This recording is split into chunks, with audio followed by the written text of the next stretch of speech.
Late this week, Governor Ducey proposed a $10.2 billion budget for the fiscal year that begins in July.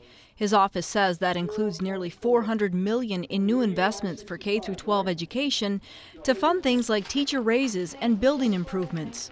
And to understand how more money from the state can make a difference in southern Arizona classrooms, we're joined by Scott Little, Chief Financial Officer for Amphitheater Unified School District, and Charlene Mendoza, Principal of the Arizona College Prep Academy in Tucson, also member of the Charter Leaders Advisory Council for the Arizona Charter Schools Association. My thanks to both of you for being here. Thank you.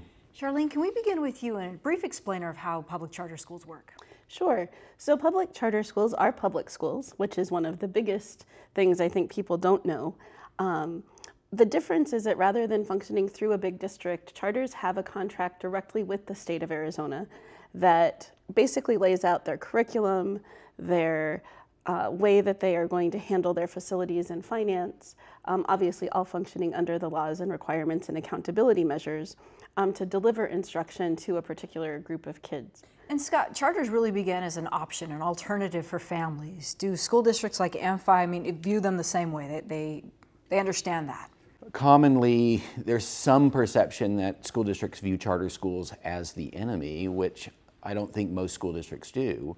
I think the misperception comes from school districts not necessarily agreeing with the legislative decision to impose rules on school districts that they don't impose on charter schools.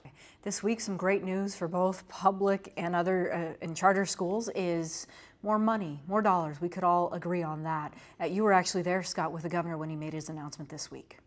Yes, what he's proposing is actually restoration of the cuts to the soft capital formula that began during the Great Recession. So using existing revenues, he is proposing to phase back in the restoration of those cuts, starting with approximately $100 million for next fiscal year. And Charlene, the dollars that charters get from the state are less than what other districts get. So what will the money go toward? What are some of the ideas?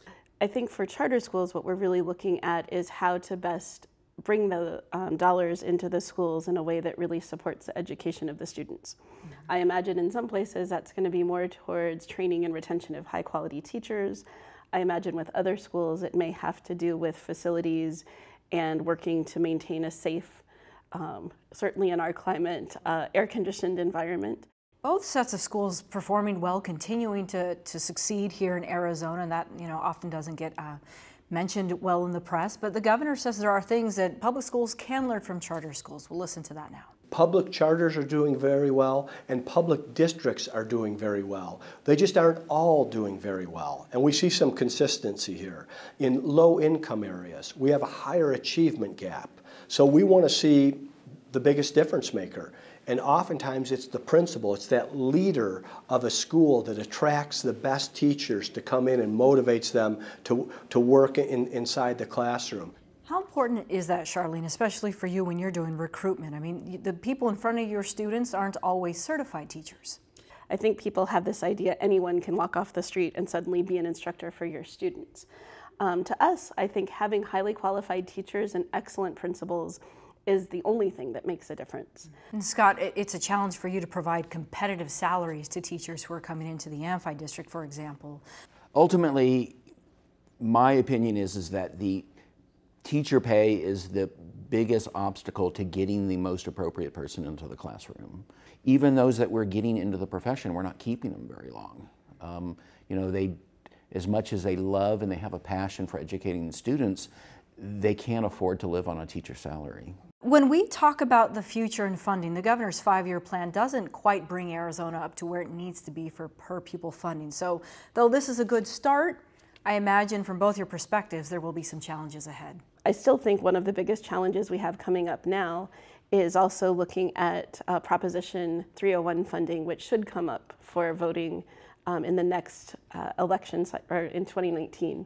And I think that is funding we depend on as a charter school. So I'm hoping that that will also help to fill the coffers, so to speak. And Scott, you're the guy who looks at that funding formula. Yeah, it's definitely the renewal of Prop 301 is a significant issue. There is considerable discussion about a possible initiative to move it forward a year, not waiting until the final cliff to try to renew that. There's discussion of increasing the actual percentage sales tax amount in order to put additional dollars into the system. This is a key piece of funding